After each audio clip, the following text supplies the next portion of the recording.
आपने लाडा में पैगोंग झील के वीडियो और तस्वीरें देखी होंगी।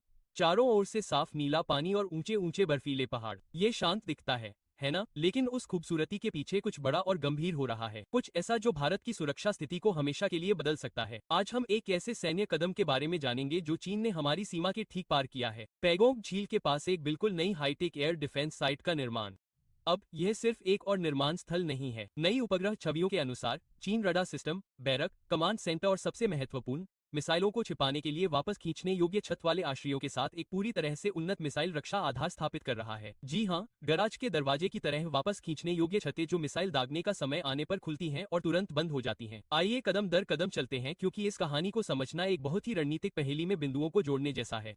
तो यह जानकारी अमेरिका स्थित भूस्थानिक खुफिया फर्म ऑल सोर्स एनालिसिस से आई है। उपग्रह से ली गई तस्वीरों में लेस के पास इस पैमाने पर कुछ ऐसा दिख रहा है जो हमने पहले कभी नहीं देखा। यह एक विशाल सैन्य परिसर है जिसमें सैनिकों के रहने के लिए जगह से लेकर रडार स्टेशन, गोला बारूद डिपो और लॉन्च बे तक सब कुछ है। और ये लॉन्च बे असली हैं। इन्हें छुपाया गया है, यानी मिसाइलें, संभवतः लंबी दूरी की HQ-9 सतह से हवा में मार करने वाली मिसाइलें, अंदर सुरक्षित रूप से रखी गई हैं। जरूरत पड़ने पर छत खुल जाती है, मिसाइल को ऊपर उठाया जाता है, दागा जाता है और फिर छत फिर से बंद हो जाती है। सरल लेकिन घातक। संक्षेप में, चीन ये सुनिश्चित कर रहा है कि उसकी मिसाइल प्रणाली को देखा न जा सके, आसानी से निशाना न बनाया जा सके और वह किसी भी समय फायर कर सके। अब मैं भूगोल के बारे में बात करता हूँ, क्योंकि हिमालय में स्थान रणनीति है।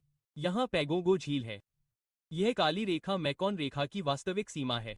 पैगोंग झील सड़क मार्ग से लेई शहर से लगभग 150 किलोमीटर पूर्व में है। आप इसे पैगोंग झील या पैगोंग कह सकते हैं। तो यह एक ही चीज है। तिब्बती भाषा में इसका मतलब झील होता है। अब झील में पानी कहाँ से आता है?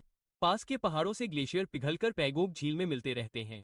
अगर आप इस झील की लोकेशन देखें तो यह भारत और चीन के बीच में है। झील का 1/3 हिस्सा भारत में है और 2/3 हिस्सा चीन में है। आप इस काली रेखा को देख सकते हैं, यह मेकॉन लाइन या लेस है। भारत काली रेखा तक अपनी सीमा का दावा करता है। आप इस लाल रेखा को देख सकते हैं, चीन इस लाल रेखा तक अपनी सीमा का दावा करता है। जैसा कि आप देख सकते हैं, सभी 8 फिंगर पॉइंट, अगर आप ध्यान से देखें, अगर आप इन पर्वतीय चोटियों पर ध्यान दें, तो वे मानव उंगलियों के आकार का प्रतिनिधित्व करते हैं, इसलिए इन्हें फिंगर पॉइंट कहा जाता है। आप देखेंगे कि फिंगर पॉइंट 1, 2, 3 लाल रेखा के पश्चिमी तरफ स्थित हैं। फिंगर 4 लाल रेखा पर है, और मैंने आपको बताया था, लाल रेखा वह सीमा रेखा है जिस पर चीन दावा करता है। इसी तरह फिंगर पॉइंट 5, 6, 7, 8 लाल रेखा और काली रेखा के बीच में स्थित हैं। दरअसल फिंगर 8 काली रेखा के बहुत करीब है। 2020 में भारत और चीन के सैनिकों के बीच झील के फिंगर 4 पर झड़प हुई थी।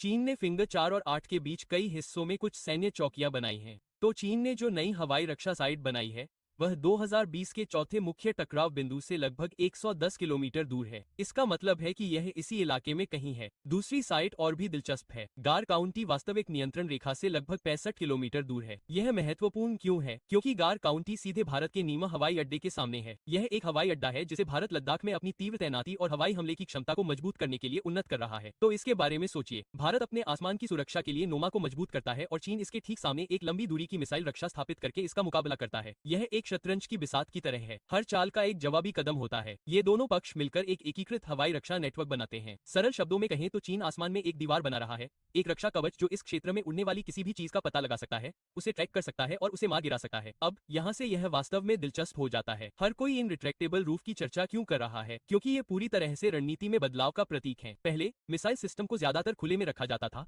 ताकि आसानी से देखा जा सके और निशाना बनाया जा सके। लेकिन अब इन मजबूत शेल्टरों के साथ सब कुछ छिपा रहता है, सैटेलाइट और ड्रोन की नजरों से ओझल। ऐसा करने के 3 बड़े कारण हैं।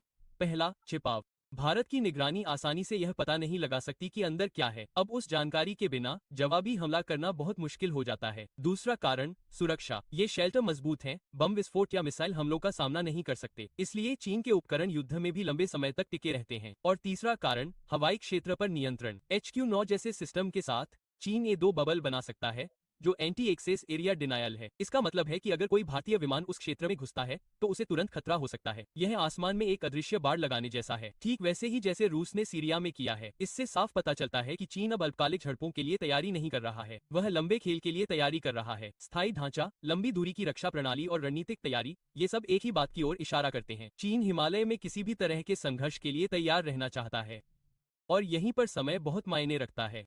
चीन भारत की सीमा के पास स्थायी सैन्य ढांचा खड़ा कर रहा है, वहीं लद्दाख को अलग राज्य बनाने की बहस फिर से गर्मा गई है। अब बात यह है कि जब आप देखते हैं कि चीन किस तरह से अपने इलाके में सैन्यीकरण कर रहा है, तो यह साफ हो जाता है कि केंद्र सरकार द्वारा लद्दाख पर सीधा नियंत्रण रणनीतिक रूप से कितना महत्वपूर्ण है। अगर लद्दाख एक अलग राज्य बन जाता है, तो हर बड़ा सैन्य फैसला, चाहे वह नए हवाई अड्डे बनाना हो मिसाइल तैनात करना हो या रडार नेटवर्क को अपग्रेड करना हो, राज्य की राजनीति, नौकरशाही और मंजूरी के एक और स्तर से गुजरना होगा। इससे हर काम धीमा हो जाता है। इसलिए लद्दाख के शासन ढांचे को जटिल बनाने का ये सही समय नहीं है। और फिर भी आप सोनम वांगचुक जैसे लोगों को विरोध करते हुए अलग राज्य की मांग करते हुए देखते हैं। कई लोग उन्हें बुद्धिजीवी और पर्यावरणविद लद्दाख की आवाज कहते हैं। लेकिन अगर वह वास्तव में भू राजनीति को समझता है तो क्या उसे ये भी नहीं समझना चाहिए कि एलएसी के पार क्या हो रहा है। चीन लंबे समय तक चलने वाली तैयारियों के लिए स्थायी रूप से मजबूत सुरक्षा का निर्माण कर रहा है और यहाँ एक भारतीय नागरिक अपनी ही सरकार के खिलाफ इतने संवेदनशील आंदोलन का विरोध कर रहा है। यह एक वास्तविक प्रश्न उठाता है कि यहाँ किसका एजेंडा पूरा हो रहा है, क्योंकि चाहे वह विकास हो, पर्यावरण हो या स्थानीय प्रतिनिधित्व, राष्ट्रीय सुरक्षा दांव पर होने पर सब कुछ पीछे छूट जाता है। जब चीन पैगोंग और गार काउंटी का सैन्यीकरण कर रहा है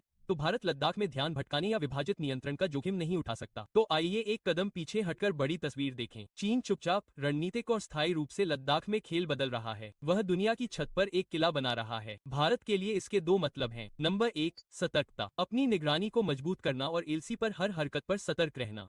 और दूसरा, एकता और स्पष्टता, यह सुनिश्चित करना कि हमारी आंतरिक राजनीति राष्ट्रीय रक्षा को धीमा न करे, क्योंकि यह अब केवल सीमा विवाद नहीं है, यह इस बारे में है कि हिमालय के कथानक, समय और भविष्य को कौन नियंत्रित करता है। तो हाँ, पैगोंग झील शांत और खूबसूरत दिखती है, लेकिन उस शांत पानी के नीचे तनाव है। और अगर भारत को दुनिया की छत पर मजबूत बने रहना है तो हम आंतरिक शोर को बाहरी खतरे पर हावी नहीं होने दे सकते। नाज़रीन, देखा तो आपने किस तरह हिंदुस्तानी मीडिया को इस बात की फ़िक्र लाहक है कि चाइना जो है वो लद्दाख में अपने बॉर्डर इंडिया के बॉर्डर के साथ जो है वो उसने एयर बेस बना ली है। इंडियन मीडिया का ये कहना है कि चाइना ने यहाँ पर बहुत ज़्यादा फ़ौजी तैनात किए हैं। इसके अलावा चाइना ने यहाँ पर बहुत ज़्यादा जंगी जहाज़ जो है वो खड़े किए हैं और इसके अलावा मिज़ाइल नस्ब किए हैं और इसके अलावा जो है वो एयर डिफेंस सिस्टम भी जो है वो यहाँ पर नस्ब किए हैं। इंडियन मीडिया का ये कहना है कि ये जो एयर बेस है ये इंडियन बॉर्डर के बहुत ज़्यादा करीब है और इंडियन मीडिया के मुताबिक चाइना जो है वो और बहुत ज़्यादा बेसिस भी दूसरे मकामात पर इंडिया के बॉर्डर के साथ साथ बना रहा है। कुछ बना ली हैं और कुछ आगे बनाने जा रहा है। इंडियन मीडिया का कहना है कि हिंदुस्तान की हुकूमत को जो है वो इस बात की ज़रूर चिंता करनी चाहिए कि चाइना जो है वो बॉर्डर के साथ क्या सरगर्मियाँ कर रहा है। इंडियन मीडिया को दूसरे मुल्कों के बारे में तो नज़र आ जाता है कि दूसरे मुल्क क्या कर रहे हैं, लेकिन अपने मुल्क के बारे में इनको नज़र नहीं आता कि हिंदुस्तान ने अपनी फ़ौजी क़ुव्वत कितनी बढ़ाई है या अपना जो डिफेंस बजट है वो कितना ज़्यादा बढ़ाया है। तो नाज़रीन, आपका इस वीडियो के बारे में क्या ख्याल है, कमेंट सेक्शन में अपनी राय का इजहार कीजिएगा। वीडियो अच्छी लगी तो हमारी वीडियो को लाइक कीजिएगा और हमारे चैनल को सब्सक्राइब कीजिएगा। शुक्रिया।